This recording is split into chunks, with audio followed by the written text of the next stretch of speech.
বাংলাদেশের রাজনীতিতে ভারত একটা ফ্যাক্ট। সরকারে যেই বসেন অথবা বসার জন্য প্রস্তুতি নেন, যে কোনোভাবেই ভারতের সাথে তাদের একটা সুসম্পর্ক তৈরি করতে হয়। প্রতিবেশী রাষ্ট্র হিসেবে ভারতের সাথে সুসম্পর্ক আমরাও চাই ভারতের জনগণ বাংলাদেশের জনগণের মধ্যে মৈত্রীতে থাকুক, ভালোবাসা থাকুক, ঘুরতে যাব, ঘুরতে আসবেন, সব ঠিক থাকবে, বাট সমতা এবং সম্মানের ভিত্তিতে। আর ভারত বাংলাদেশের মধ্যে গেল 17 বছর আওয়ামী লীগ সরকারের আমলে মানুষ ভারতকে অপছন্দ করার একটা প্রধান কারণ ছিল সীমান্তে বিএসএফ কর্তৃক যে হত্যাকাণ্ডগুলো ঘটত অনৈতিকভাবে। আর সেই ঘটনাগুলো ঘটার পরে মাঝে মাঝে আমাদের সরকারের পক্ষ থেকে তৎকালীন প্রেক্ষাপটে বলা হইতো যে এরা গরুচুর, এরা কেন যায় বাবা, গেলে তো গুলি করে মারবেই। তো আমাদের কাছে তখন প্রশ্ন তৈরি হইতো, ভারতের সাথে যেহেতু স্বামী স্ত্রীর সম্পর্ক বা এতই বন্ধুত্বের সম্পর্ক, তাহলে কেন বাংলাদেশ সীমান্তে ভারত সরকারকে দিয়া এই বিএসএফ এর হাতে এদেশের সাধারণ নিরীহ কৃষক জনতা অথবা 10 টাকা 5 টাকার জন্য যারা ইধার কামাল উধার করতা হে তাদেরকে কেন সামলাইতে পারে না? এটা নিয়ে জনগণের একটা বড় ক্ষোভ ছিল, পাশাপাশি পলিটিশিয়ানরাও এটা নিয়ে পলিটিক্স করত। আজকে বিএনপির জন্য একটা বড় ধরনের সুযোগ আছে, আমি মনে করি এসপার উসপার একটা কি বলা হয় যে রিয়েকশন তৈরি করা, জনগণের কাছে এটা প্রমাণ করা যে আগে যা হইছে এখন কিন্তু এটা হওয়ার সুযোগ নেই। দেখেন, ভারতের সাথে বাংলাদেশের যুদ্ধ হলে বাংলাদেশ 3 দিনও টিকবে না, এটাই বাস্তব। কিন্তু তার মানে কি আমরা এই ভয়ে আগে থেকে হাগু করে দিব যেমনটা অতীতে করছি? আজকে কেন এতগুলা কথা বললাম? বিএনপির উচিত এই মুহূর্তে মেরুদণ্ড সোজা করা ভারতের বিরুদ্ধে। কোন জায়গাতে? সীমান্ত ইস্যুতে। কেননা গতকালকে রাত 12:30টার দিকে আপনার ঘটনাটা হচ্ছে ব্রাহ্মণবাড়িয়ার কসবা সীমান্তে গোপীনাথপুর ইউনিয়নের পাথুরিয়াদার সীমান্তে আপনার বিএসএফ এর গুলিতে 2 বাংলাদেশি যুবক প্রাণ হারিয়েছে। ভারতীয় সীমান্তরক্ষী বাহিনীর এই ঘটনায় আরো অন্তত 2 জন আহত হয়েছেন। ঘটনার প্রেক্ষাপট কি, কারা মারা গেল? উপজেলার ধাজনগর বাতানবাড়ি এলাকার খেবজু মিয়ার ছেলে মোরসালিন, কারা কারা চিনেন, বয়স মাত্র 22। মধুপুর গ্রামের মরহুম আলীর ছেলে নবীর হোসেন, বয়স 40। আর মোরসালিন গোপীনাথপুর শাহ আলম ডিগ্রি কলেজের এইচএসসি পরীক্ষার্থী ছিল। আহত অপর 2 যুবককে উদ্ধার করে কুমিল্লায় পাঠানো হয়েছে, তবে তাদের নাম পরিচয় জানা যায়নি। তো পরিবার এবং স্থানীয় সূত্রের দাবি, কয়েকজন চোরা কারবারি রাতে মোরসালিনকে বাড়ি থেকে ডেকে নিয়ে পাথুরিয়াদার সীমান্তে যায়।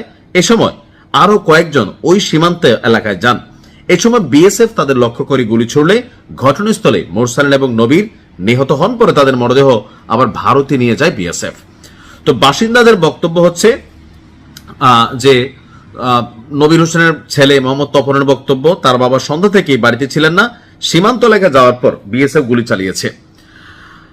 তো এখানে 20 থেকে 25 জনের একটি দল কাঁটাতারের সামনে গেলে বিএসএফ তাদেরকে লক্ষ্য করে গুলি ছোড়ে। এখন সেটা কেন গেছিল আমি যদি দেখি, আমাদের ব্রাহ্মণবাড়িয়া সুলতানপুর 60 বিজিবি ব্যাটালিয়নের অধীনে লেফটেন্যান্ট কর্নেল এস এম শরীফ বলছেন, গভীর রাতে অন্তত 15 জন বাংলাদেশি ভারতীয় চোরাকারবারিদের সহায়তায় পাথুরিয়া সীমান্ত দিয়ে চোরাচালানের উদ্দেশ্যে ভারতের অভ্যন্তরের 200 গজ ভেতরে প্রবেশ করে। চোরাচালানের মাল নিয়ে আসার সময় ভারতের 49তম বিএসএফ ব্যাটালিয়ন টহল দল তাদের বাধা দেয়। এ সময় বাংলাদেশি চোরা কারবারিরা বিএসএফ সদস্যদের উপর চড়াও হয়। হাতাহাতি ধাক্কাধাক্কির এক পর্যায়ে বিএসএফ এর 2 সদস্য 2 রাউন্ড ছররা গুলি ছোড়েন। এখন এই যে কত সুন্দর বক্তব্য দিয়েছেন আমাদের সম্মানিত কর্নেল সাহেব শরীফুল ইসলাম ভাই। ঘটনা শুনে মনে হয় যে বাংলাদেশের কোন একটা সিসি ক্যামেরাতে ওইখানে বসানো ছিল, আর আমাদের তথ্যসূত্র ওইখান থেকে ক্যামেরা দেখে বলা হয়েছে, ভাই চোরা কারবারিটা গভীর রাতে গিয়ে বিএসএফ এর একটা টহল দলের সামনে হাতাহাতি ধাক্কাধাক্কি করছে। আর এই পর্যন্ত সীমান্ত হত্যার ইতিহাসে বিএসএফ কাউকে ধৈর্য নেওয়ার জন্য হাতাহাতি করছে মোরসালিন ভাই কি শরীফ ভাই আমার আসলে জানা নেই। কারণ আমি এই ইস্যুতে আওয়ামী লীগ সরকারের সময় ন্যূনতম 50টা রিপোর্ট করছি, এবং আমরা যারা বিভিন্ন সময় সীমান্তে যাতায়াত করছি, অনেকে করছেন, মাল খাইতে গেছেন, অনেকে চোরা কারবারিতে গেছেন, সেইখানে আসলে মুখে কথা কম বলে বিএসএফ সোজা গুলি করে। আমাদের তারা চোরা কারবারির উদ্দেশ্যে গেছে, অথবা মাল খাইতে গেছে, অথবা ব্ল্যাকের মাল আনতে গেছে।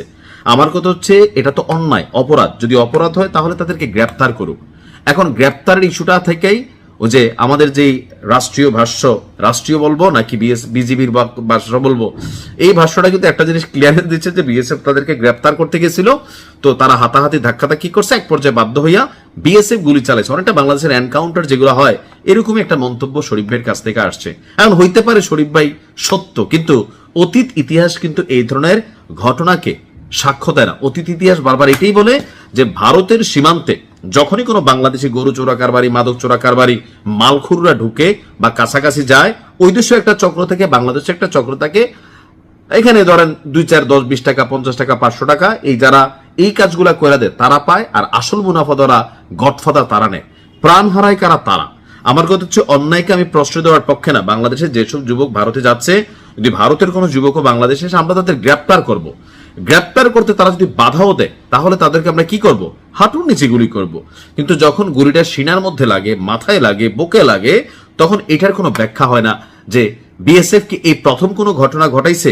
শরীফ ভাই, হয়তো আপনি আপনার পেশাদারির দায়িত্ব জায়গা থেকে আপনি এই কথাটা বলছেন, কিন্তু এই কথাটা আসলে কতটুকু সাধারণ জনগণের কাছে বিশ্বাসযোগ্য হবে? হতে পারে আপনি সত্য, আমি বলছি না যে ভাই আপনি শতভাগ মিথ্যা, হইতেও পারে আপনি সত্য, কিন্তু বিএসএফ এর অতীত ইতিহাস কিন্তু তা বলে না। আমার মনে হয় বাংলাদেশ রাষ্ট্রের পক্ষ থেকে ওই যে আওয়ামী লীগের সময় আমাদের সাবেক স্বরাষ্ট্রমন্ত্রী কামাল, তিনি বলছিলেন যে হ্যাঁ সেখানে চোরা কারবারিটা যায়, এরা গরু চুরি করতে যায় কেন, এই জন্যই তো বিএসএফ মারে, এমনি এমনি মারে নাকি। রাষ্ট্রীয় দায়িত্ব থেকে এই কথা বলার কিন্তু সুযোগ নাই। আমার লোকটা যদি ডাকাইতে হয়, রাষ্ট্র এটার প্রতিবাদ করতে হবে, আর নয়তো এই সীমান্ত ইস্যুতে বড় ধরনের একটা রিয়াকশন, ক্ষোভ, পলিটিশিয়ান এটা নিয়ে পলিটিক্স করবে, রাজনীতি করবে, মানুষের মধ্যে ক্ষোভ তৈরি হবে, এমনকি যে কোনো সময় যে কোনো কিছু আবারও এই দেশে ঘটতে পারে। সো এই বিষয়টাকে আমার মনে হয় হালকা নেওয়ার সুযোগ নাই। আমি জানি না যে এই 1-2 মাস সময়টার মধ্যে আসলে আর কোনো প্রাণ বিএসএফ এর গুলিতে গেছে কিনা। যদি গিয়ে থাকে, আপনারা সরকারের পক্ষ থেকে এখনই ভারতকে একটা শক্তিশালী জবাব দেওয়া দরকার। আমাদের সেনাবাহিনী বা যারাই আছেন অপরাধীর জায়গা থেকে অনেক সময় অনেক কথা বলা যায় না, বাট যদি কাউকে দিয়ে বলানো যায় তাকে দিয়ে বলতে হবে। এরকম যদি আমরা নিজেরা বলে দেই যে আমাদের লোক এখানে হাতাহাতি করছে, মারামারি করছে, বিএসএফ কি করবে ভাই, বাধ্য হয়ে গুলি চালাচ্ছে, এগুলো তো হচ্ছে দেশীয় ইস্যু, আভ্যন্তরিক আমরা বলতে পারি। কিন্তু অন্য দেশের বেলা যদি আওয়ামী লীগ সরকারের সময় ঠিক এরকম একটা ক্লিয়ারেন্স দেওয়া হয়েছিল, আমি এটার প্রতিবাদও করছি। আজকে সরকারের পক্ষ থেকে দেওয়া হয় নাই, বাট বিএসএফ এর বিজিবির পক্ষ থেকে আমাদের শরীফ ভাই যে বক্তব্যটা দিলেন, আমি জানি না আসলে এটা নিয়ে কি মন্তব্য করব। ঘটনা সত্য হলেও, কারণ এটা তো মিডিয়াতে যাচ্ছে, ভারত এটাকে হালাল করে দেখো বাংলাদেশের জনগণ বা যারা সীমান্তরক্ষী তারাই তো এই ধরনের কথা বলছে।